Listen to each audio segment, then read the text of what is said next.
Edwards and Associates. Morning, Your Honors.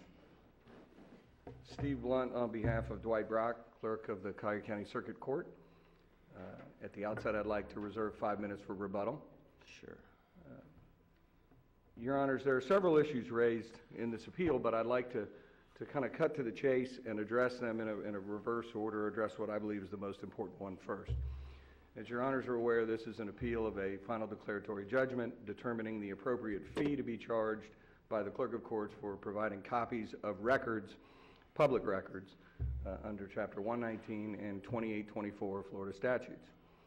And once the trial court made what we believe to be the proper determination that 2824 did apply to this circumstance, it became a question of interpreting the subsections of 2824, and specifically subsections 5 and 7, with regard 5, 7, and 28, with regard to whether or not the public records being requested were instruments or documents or things reduced to writing, as the case law would say instruments means, or information contained in a computer database. Let me ask you a question first.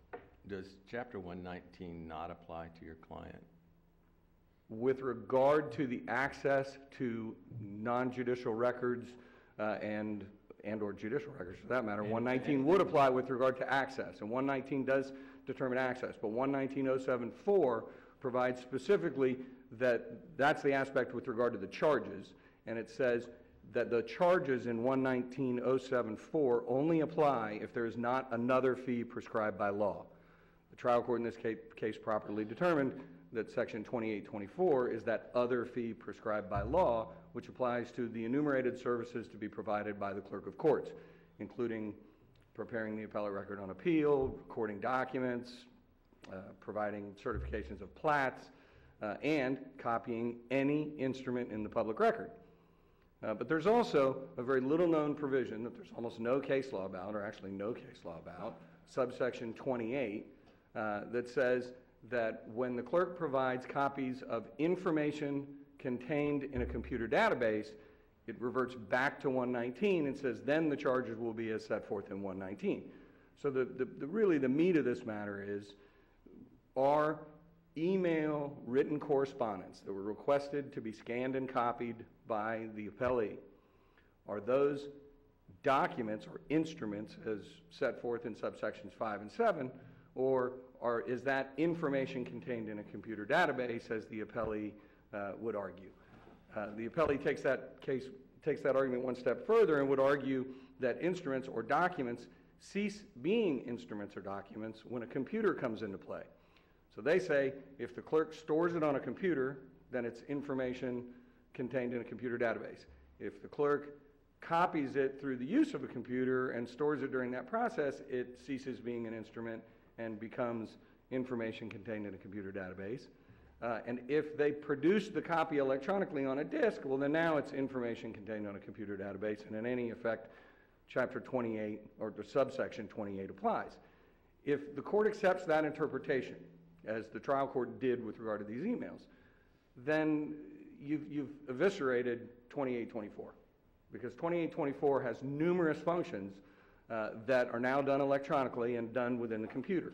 For instance, public records, instruments in the public record that are recorded in the official records don't cease being instruments once they're put in the computer. They didn't cease being instrument with the advent of e-filing or e-recording. In fact, as I argued in my brief, none of these are instruments recorded in official records, right?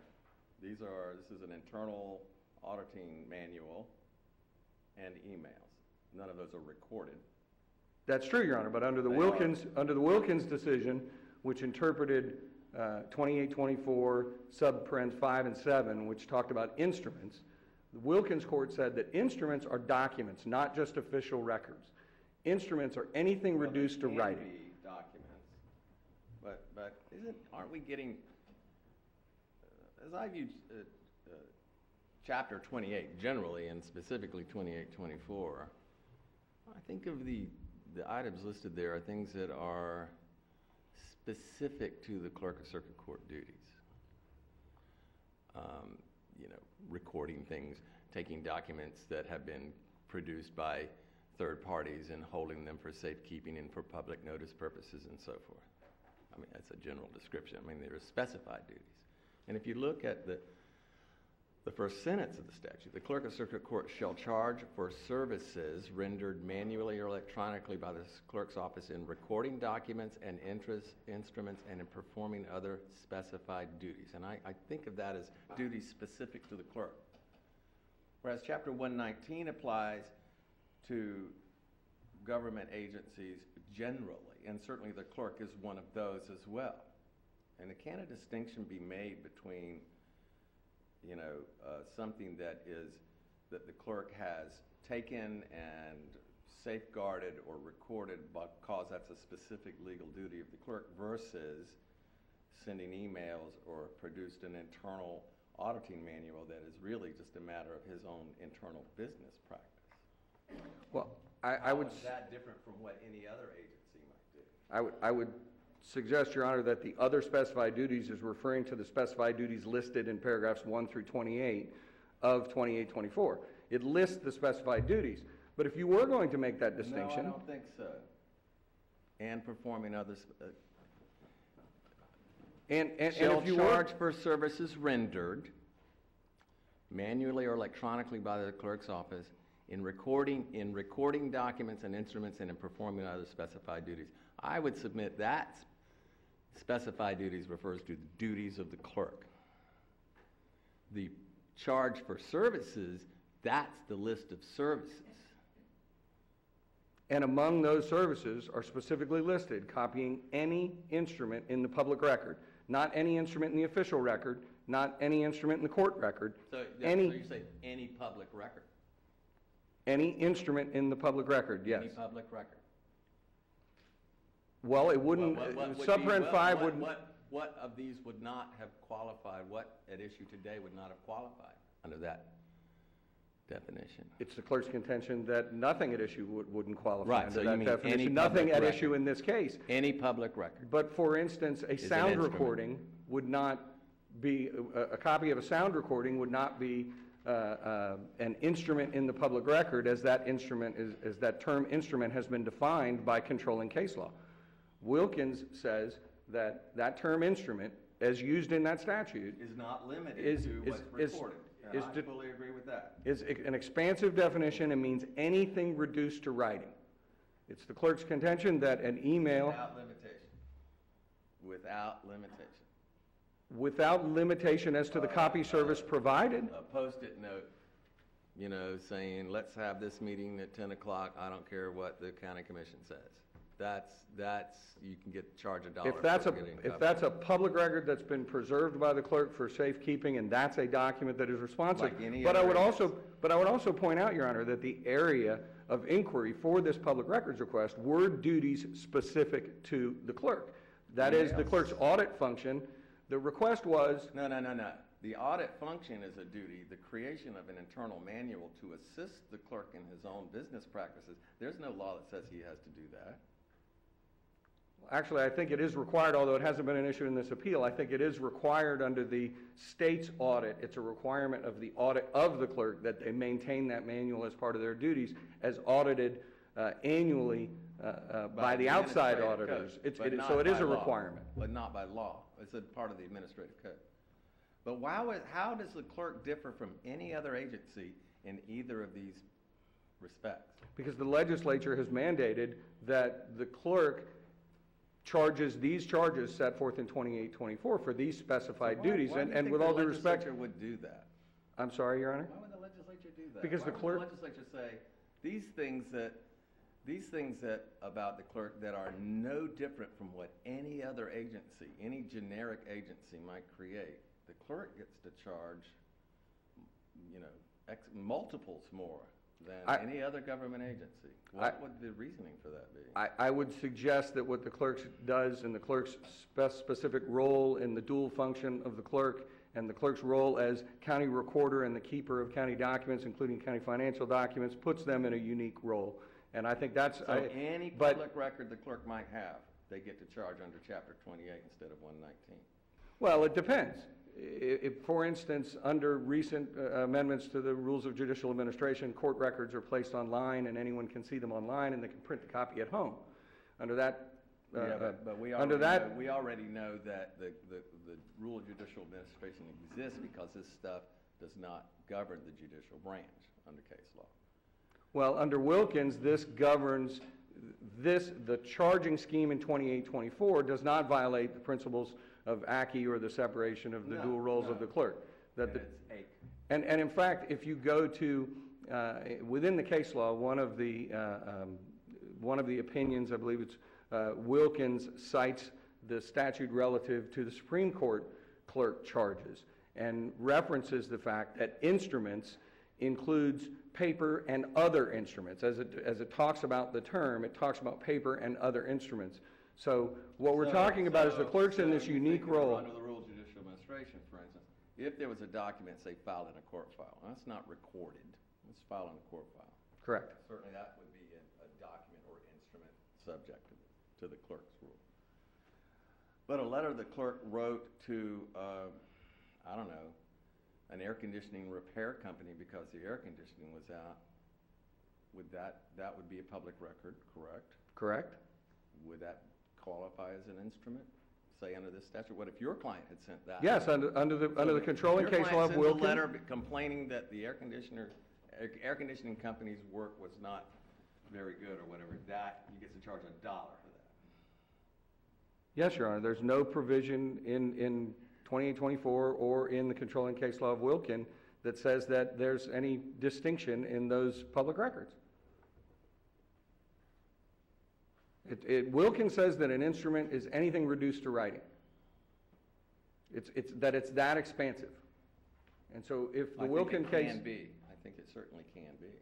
And so if the Wilkins case is controlling, and the clerk's position is the Wilkins case is controlling, well, it's controlling in the absence... Controlling below, perhaps, but not here. In the absence of some other case law, and I think I cited the court to Miller versus State for the proposition that the opinion of a sister district court is controlling, absent some other... Controlling. It's not controlling on district courts. It might be controlling on circuit courts. It is controlling authority, and clearly this court's within its discretion to adopt a different view of the case, but not of Wilkins. Wilkins sets forth, is the only case law out there that sets forth the definition of instrument as used in 2824. Right. And it would be within this court's purview to adopt some contradictory definition, but that may create a conflict that we can go up with. Right. Right. Okay. But if you look at... Go up to where the author of the Wilkins case is now. And by the way, Your Honor, the argument that specified duties language only refers to certain specified duties of the clerk is not an argument that's been raised today, that's been raised but you recognize that you want us to write on this, and we can't write it. We can't write without doing damage to the law, strictly limited to what was argued below or not, because the problem is, what if we disagree with that theory? We don't want to mess the law, right? So what would you have us do then? Not right? No, Your Honor. I think under 2824, I would point the court to the language in 2824 that says that those services that are enumerated, and I think those specified duties is referring to the specified duties set forth below, and that it says that the clerk must charge those fees on those specified duties, whether those services are provided manually or electronically. And that was the issue that was before the trial court, and that was the issue that was argued, was whether or not through the process of scanning and copying and duplicating these emails, did they become or were they information in a computer database rather than instruments or documents. And well, you seem to have, and on that point, you seem to have two sort of odd scenarios.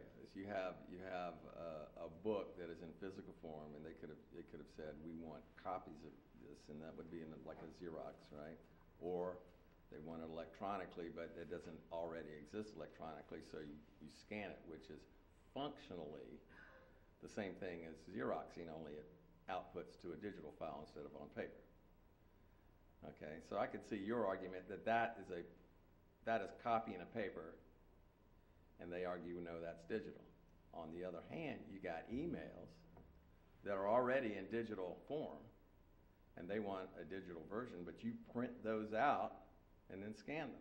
And now you want to say those are now paper. So you two are arguing two different... No, Your Honor, I don't think that's our argument. I don't think paper or non-paper makes any difference here. I don't think how it's stored makes any difference here. But I would point out that the only testimony at the trial was that the emails in document form did not exist in the clerk's computer database, that that's not the way they were stored, that emails are stored in bits and bytes encoded information, and that they're stored in a database with thousands of other emails, and that they're not stored in that PDF document form. Okay, so I don't think that they were stored in that manner in the first place. But I don't think that's dispositive. I think what's dispositive is, what is the requester asking for? Is the requester asking for instruments or documents, or is the requester asking for information contained in a computer database? And if you look at the Siegel decision, which was cited by the appellee, it deals with a circumstance where the requester was asking, it was the Broward County School Board, was asking, the requester was asking for the data from the computer, the information contained in the computer database, and they were offering to provide appropriate programs to access that data. And specifically, the Siegel court made some distinctions between what is information in a database and what is an instrument. The Siegel court said that there can be no doubt that the information stored in the computer is as much a public record as a written page in a book or a tabulation in a file stored in a filing cabinet. And that means the bits and bytes, the coded information, is public record that the public has a right to access. All of the information in the computer, not merely that which a particular program accesses, should be available for examination and copying in keeping with the public policy underlying the right to know statutes. The information in a computer is analogous to information recorded in code. So you're saying that because, so you're saying these emails, since they were not in that form? No, I'm saying they're not asking for that encrypted code is not what was asked for. What the appellee asked for in this case was scanned copies of written correspondence. She didn't know if they were going to be in emails or in letters or in Post-it notes. And those Post-it notes would be a public record that would be maintained by the clerk. And she didn't know that that's the way they were going to be stored, and she has no way of knowing that without accessing the public record first.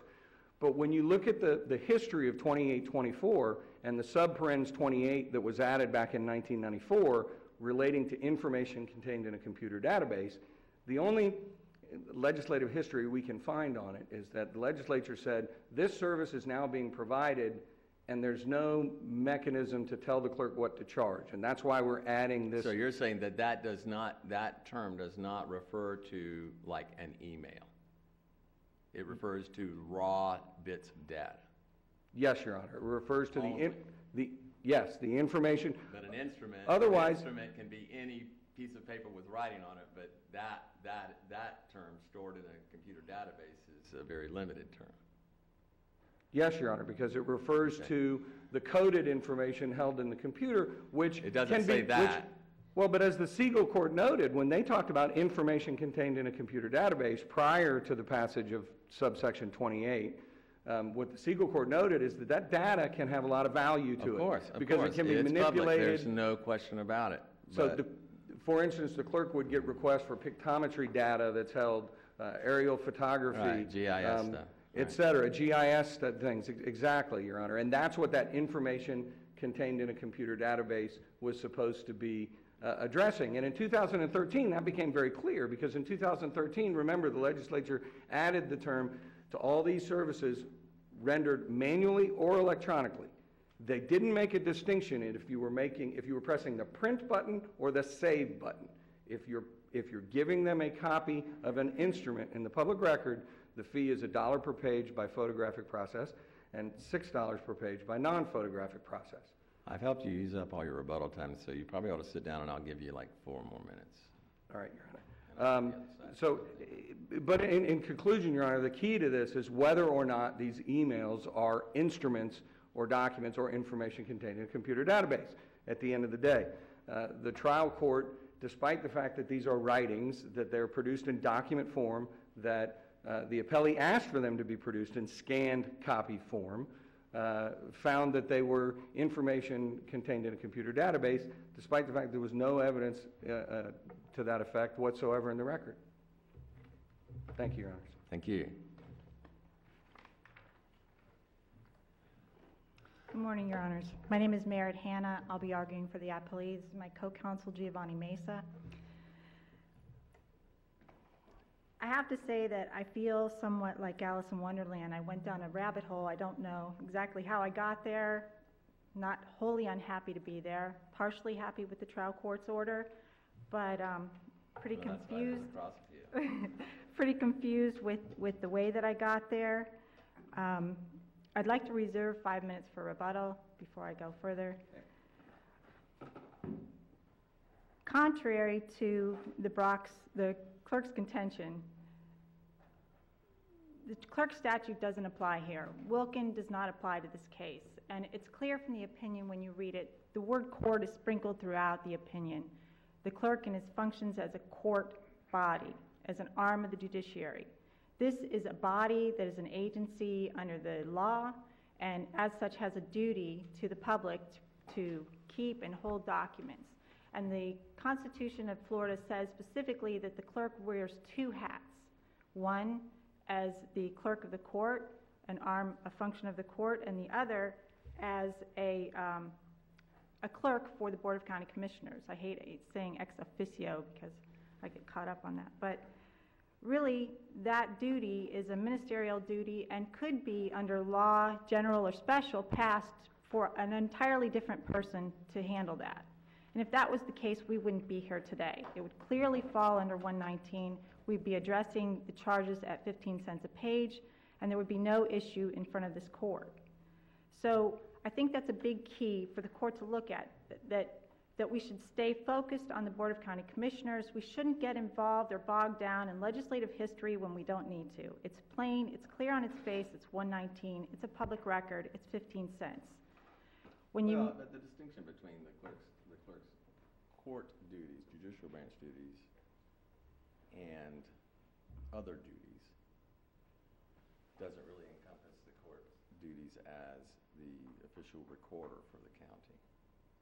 I mean, official records, those may or may not be judicial documents, but they're not part of judicial function. Correct, they're not part of Chapter 20, but Chapter 28 covers all of them, correct? Correct. But it does refer you to 119. It does.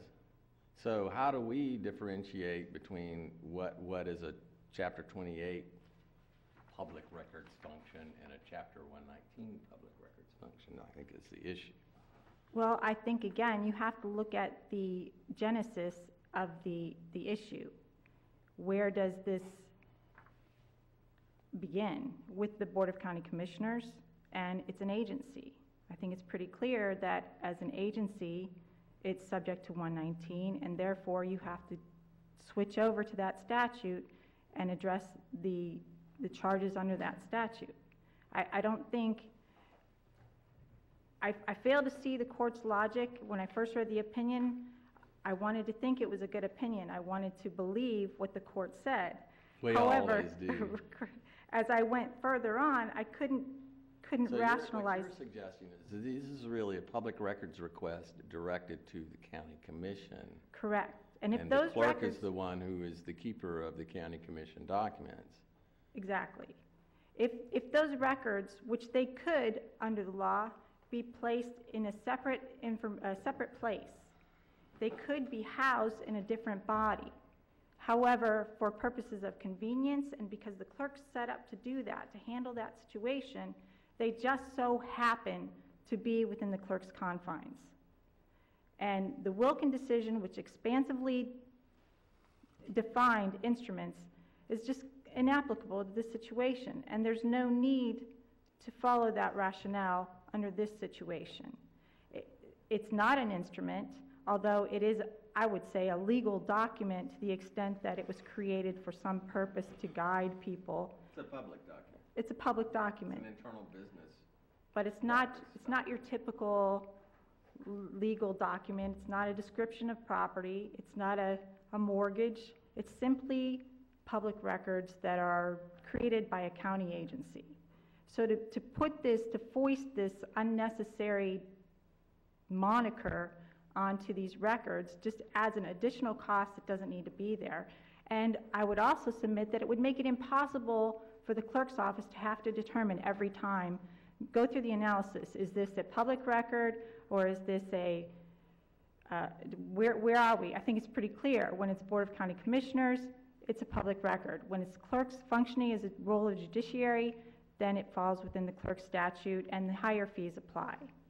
But keeping it simple for everyone involved, including the the judicial stuff is actually dictated in rules of judicial administration. Administration 2.051. Right. So chapter 28 has to do with official records like the OR books and other stuff that gets filed with the county, right? Right. I think what tends to direct everybody into the, and I've said this before, but I'll say it again because I believe it so firmly, is that the clerk has a broad function. The clerk does a lot of things. The clerk wears many hats. And in this situation, it just so happens that the clerk is the administrator of these documents.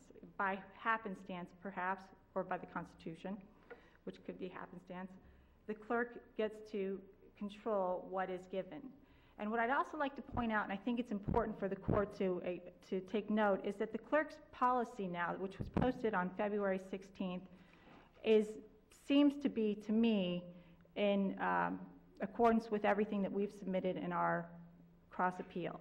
And that is that the clerk, the body of the Board of County Commissioners, the clerk is ex officio clerk of the Board of County Commissioners, I said it, is subject to 119.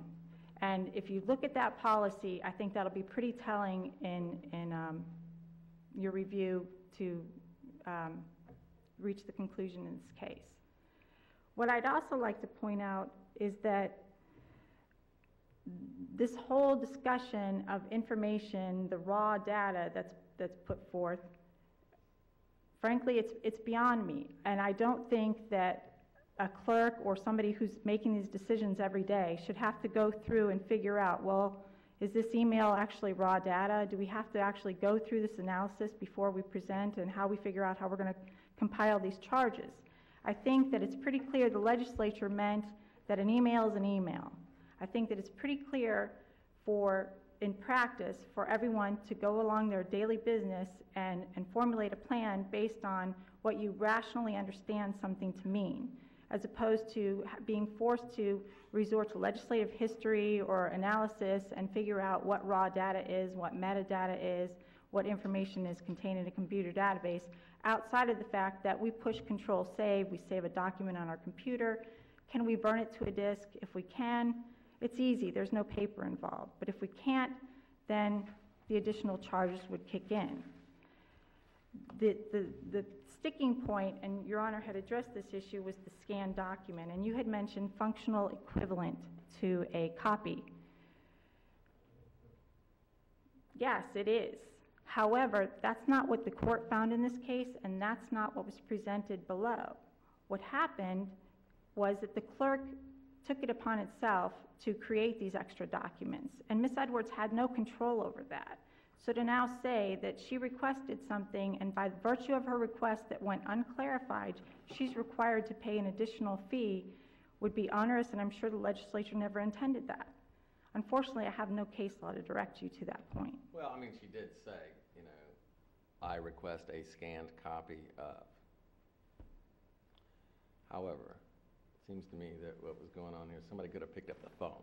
Exactly, and the statute does require that if you're confused, you seek clarification, and that wasn't done. Right, because, you know, until, you know, and she says markups are written correspondence, okay? So maybe the clerk could have said, well, you requested written correspondence, and these are emails stored on a computer, and that doesn't, you don't get those under this request. But clearly the clerk knew what she wanted. The end result, the CD. Right. Now, what's also curious about that is that the clerk could have called her and said, look, you know, we made these copies. Do you really want us to go through the trouble of scanning it? You know, can we just give you the copies? But that wasn't done either. All we have is a bill. Well, she would have said no, not at $1 a page. Exactly, I would have. I couldn't afford that. Right. All we have is a bill for $556. It was $1 per page, and there's no special service charge in that, which I would understand. The clerk went through a lot to get Go these through the trouble documents. to isolate these, find these emails and isolate them. Right. I'm not diminishing that effort on the part of the clerk. But none of that was charged. No. And it seemed, as you read the record, which is a bit tortured, that the policy morphed. There was a gradual metamorphosis of the policy. It wasn't consistent. And I think perhaps as a result of this case, that policy is now set in stone and will be clear for everybody involved. But when Ms. Edwards brought that to the attention of Mr. St. Cyr, complaining that, no, I believe this should be 15 cents a page, not $1 a page, that's when the communications broke down. And what's also clear from these emails and the dialogue that developed was that they were both telling each other what they wanted. It wasn't someone who just walked up and said, I want this, they didn't give it to me, I'm going to the court. This was an exchange that occurred over time. They were trying to develop what was happening, making each other happy. Maybe it wasn't the ultimate result. Parties were unhappy. But it wasn't, it just ended up exploding into something that didn't have to happen had there been a written policy, something that was solid in place for all of the employees to understand and give Ms. Edwards a firm, no, it's 15 cents a page, this is what it is, thank you, goodbye.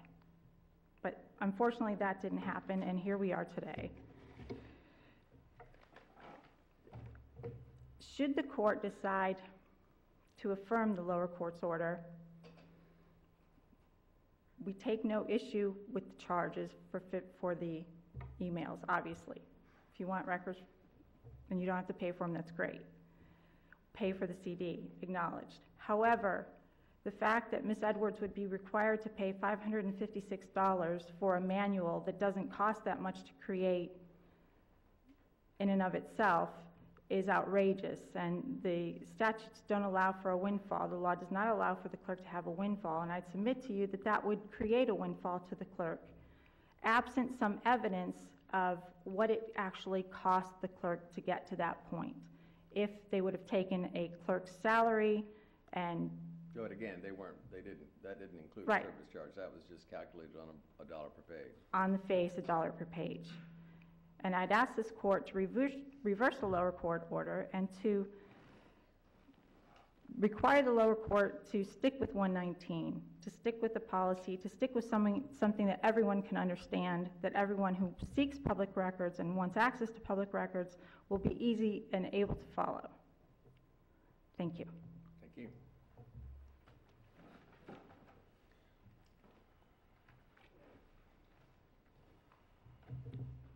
Your Honor, very briefly, there was a reference to a policy that was posted on the clerk's website in February of 2015, well after this matter. It's not part of the record, and it, in any event, referred to access to public records and not charges. The implication that someone could have picked up the phone or that there was no communication on the part of the clerk's office is abjectly false on the record. This was a series of public records requests that began in mid-January and went through to the record requests at issue here, the ones that were made on February 7th. There were a series of in-person meetings. There were inspections of the records. There were opportunities for the appellee to copy them herself, to take photographs of them. She did take copies of some of them. There was an offer at the end on February 7th for an additional meeting to address all of the concerns. The record is replete with efforts by the clerk to communicate and distinguish exactly what was being looked for and the cheapest way to provide it.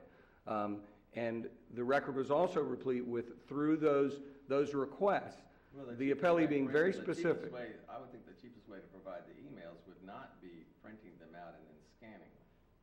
Well, the testimony by Crystal Kinzel was that she went through her Outlook to identify the emails, and as she pulled them up on her screen and identified whether or not they needed to be redacted, she believed that the easiest way for her to now produce those was to simply print them. I would suggest that hitting the print button versus hitting the save button was the same effort. I don't think it mattered what... But the difference is you're saying she would have charged $1 a page no matter what? Well, but, yes, Your Honor, I am. Because I think you're producing an electronic copy, and 2824 in 2013 says very specifically that the charge is the same whether provided manually or electronically. It's the charge for the service regardless of how it's produced. And this emphasis on paper, I think, is just simply misplaced. The $1 a page is not, a sheet of paper does not cost $1, but that's not a windfall to the clerk. The legislature passed 2824. And said $1 because it requires some effort. It is a windfall to the clerk, but the clerk makes money that way, and the legislature funds accordingly. I understand how it works. So, back to my argument, the trial court did not rule that the 15 cent a page 119 provision applied. They ruled that 2824 applied, and that was consistent with the arguments presented at trial. And in fact, that argument of 15 cents a page was not something new that came up from the appellee at the final stages. That argument was made from the very first time the appellee came in to look at any public records. It was her contention from that first moment that it was 15 cents a page. This argument that subsection 28 applied, the argument that the trial court grabbed onto, was an issue that was never even pled. That was an issue that was brought up in memorandums after the fact, after she already had the documents, after the clerk had already stipulated to provide the documents, and so it was an issue that was never raised to the clerk prior.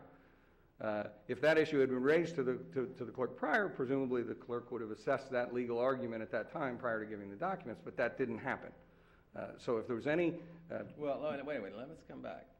The 2824 was what the clerk was standing on to begin with, correct? Correct, but not sub 28, which was the information contained in a computer database language. The appellee made that argument that the emails were information contained in a computer database for the very first time in their memorandum after the initial documents were provided, after a preliminary hearing and the documents were provided.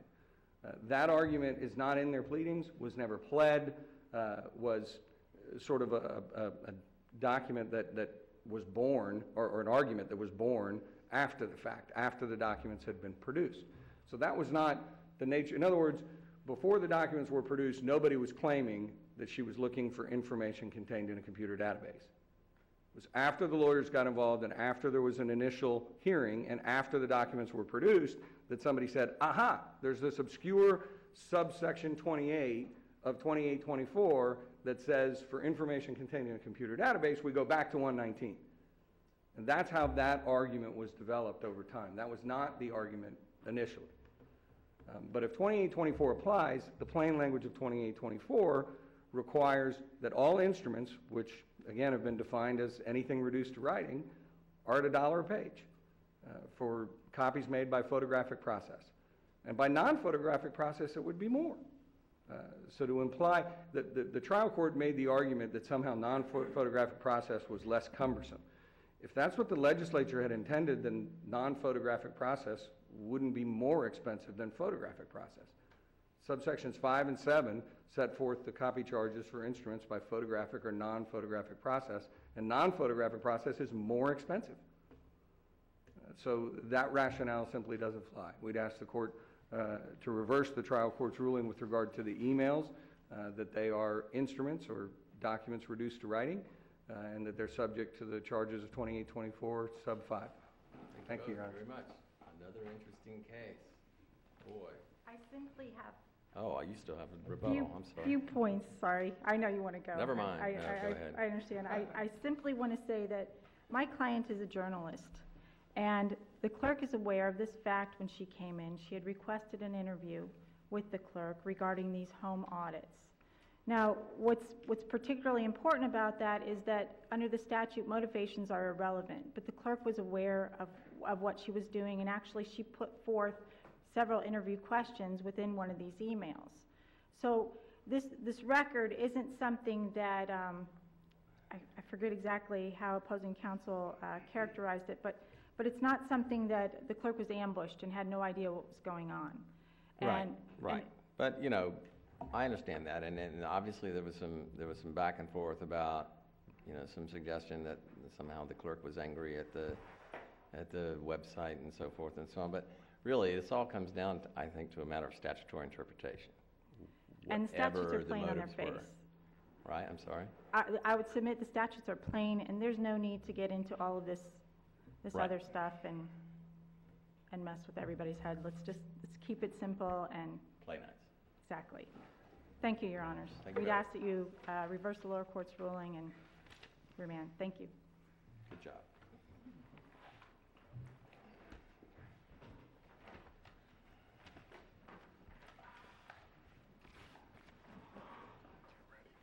All right.